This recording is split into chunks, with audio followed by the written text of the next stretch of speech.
నమస్తే welcome to our voice నేను journalist నవత దళిత యువతిని కిడ్నాప్ చేసి మతం మారాలని జిహాదీ శిక్షణ తీసుకోవాలని ఒత్తిడి చేశారు ఈ సంఘటన యూపీలో పెద్ద కలకలం రేపుతోంది యూపీకి చెందిన దళిత యువతిని కిడ్నాప్ అయింది ప్రయాగ్రాజ్ నుంచి కేరళకు తీసుకెళ్లి బలవంతంగా ఇస్లాంలోకి మారాలని జిహాదీ శిక్షణ కోసం ఆమెపై ఒత్తిడి తెచ్చారు గత నెల 28న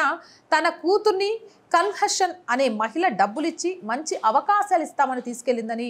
గుడ్డీదేవి పోలీసులకు ఫిర్యాదు చేసింది దీంతో ప్రయాగ్రాజ్ పోలీసులు దీనిపై దృష్టి సారించారు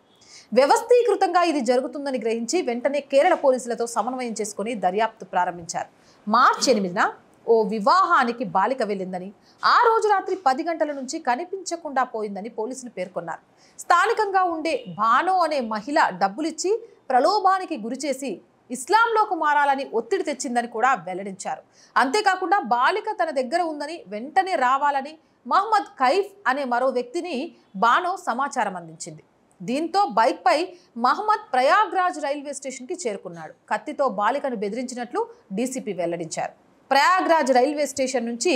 బానో బాలిక కలిసి ఢిల్లీకి వెళ్లారని అక్కడి నుంచి త్రిశూర్కి చేరుకున్నారు ఈ ప్రయాణంలో బానో తరచుగా తాజ్ మహమ్మద్ అనే వ్యక్తితో సంభాషణలు జరిపిందని బాలిక తనతోనే ఉందనే విషయాన్ని కూడా వివరించింది ఇక త్రిశూర్కి చేరుకున్న తర్వాత తనను ఓ ఇంటికి బాను తీసుకెళ్లిందని అప్పటికే అక్కడ కొందరు యువతులు కూడా ఉన్నారని ఆ బాలిక వెల్లడించింది తనను ఇస్లాంలోకి మారమని ఒత్తిడి తెచ్చారని జిహాదీ శిక్షణ గురించి చెప్పి తీసుకోమని ఒత్తిడి తెచ్చారని వివరించారు దీంతో తాను భయపడి త్రిశూర్ రైల్వే స్టేషన్కి పారిపోయానని అక్కడ పోలీసులను ఆశ్రయించి తన కుటుంబీకులకు సమాచారం ఇచ్చినట్లు బాలిక పేర్కొంది తర్వాత పోలీసుల సహకారం కుటుంబీకుల సమన్వయంతో తాను తిరిగి ప్రయాగ్రాజ్కి చేరుకున్నానని వెల్లడించింది ఇక బానో గురించి పోలీసులు కీలక విషయాన్ని వెల్లడించారు బానో నిత్యం జిహాదీలతో టచ్లో ఉంటుందని మైనర్లను ప్రలోభపెట్టడమే పనిగా పెట్టుకుందని డీసీపీ వివరించారు అంతేకాకుండా దళిత యువతుల్ని ఆకర్షించి వారిని ప్రలోభపెట్టి మతం మారేలా జిహాదీ శిక్షణ తీసుకునేలా చేస్తుందని కూడా తెలిపారు ఎక్కడున్నాం భారతదేశంలో ఇప్పుడు మాట్లాడాలి అంబేద్కర్ వారసులు దీని మీద స్పందించాలి ఇంత అన్యాయం జరుగుతుంటే అమ్మాయిల విషయంలో ఎందుకు మాట్లాడరు అంటే హిందువులలోనే అగ్రవర్ణం లేకపోతే తక్కువ వర్ణాల మధ్య ఉన్న గొడవలను అడ్డం పెట్టుకొని మేము అంబేద్కరం వాదులము అంటూ అనునిత్యం హిందూ దేవి దేవతలను తిట్టడంతోనే గడిపేస్తారా నిజంగా ఇలా అభం శుభం తెలియని ఆడపిల్లల్ని మభ్యపెట్టి తీసుకెళ్ళి మతం మారాలి జిహాద్ చేయాలని ఉగ్రవాదులుగా మారుస్తున్న వాళ్ళ మీద యుద్ధం చేస్తారా లేదా జిహాదీలు లేరు కేరళ స్టోరీస్ తప్పు కాశ్మీరీ ఫైల్స్ తప్పు ఇవన్నీ అభూత కల్పనే అంటూ మాట్లాడే వాళ్ళు ఇప్పుడు నోరు తెరవాలి ఇంత దారుణాలు జరుగుతుంటే మీడియాలో అయితే నేను ఈ న్యూస్కి సంబంధించి ఎక్కడా చూడలే మరి ఎందుకు రావట్లేదు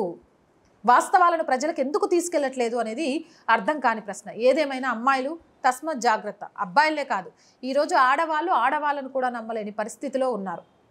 కాబట్టి ఆ ప్రమాదంలో మీరు పడకుండా ఉండాలి అంటే కొంచెం విజ్ఞతతో జాగ్రత్తగా ఆచితూచి అడుగులు వేయండి ఇంతకంటే ఏం చెప్పలేను మరి మీరేమంటారు మీ అభిప్రాయం ఏంటి కామెంట్ సెక్షన్లో పెట్టేయండి మోర్ వీడియోస్ కోసం ఛానల్ వెంటనే సబ్స్క్రైబ్ చేయండి చాలామంది వీడియోస్ చూస్తున్నారు బట్ సబ్స్క్రైబ్ చేయడం మర్చిపోతున్నారు so please subscribe our channel మీరు చేసే ప్రతి సబ్స్క్రిప్షన్ మన కుటుంబాన్ని పెంచుతుంది కంటెంట్ బాగుంది అనిపిస్తే లైక్ చేయండి షేర్ చేయండి ఆర్థికంగా ఆర్ వాయిస్కి చేయుతగా నిలవండి మీరు చేస్తున్న సహాయమే ఈరోజు ఛానల్ని ముందుకు నడిపిస్తుంది సహాయం చేయాలి అని అంటే సబ్స్క్రిప్షన్ పక్కనే జాయిన్ అనే బటన్ ఉంది 1 to 5 లెవెల్స్ ఉన్నాయి ఏదో ఒక లెవెల్లో సపోర్ట్ చేయండి అలాగే స్క్రీన్ మీద గూగుల్ పే ఫోన్పేతో పాటు అకౌంట్ డీటెయిల్స్ కూడా ఉన్నాయి మీకు తోచిన సహాయాన్ని అందించవచ్చు వ్యాపార ప్రకటనల కోసం 8328500576 నెంబర్ని సంప్రదించండి జై హింద్ జై భారత్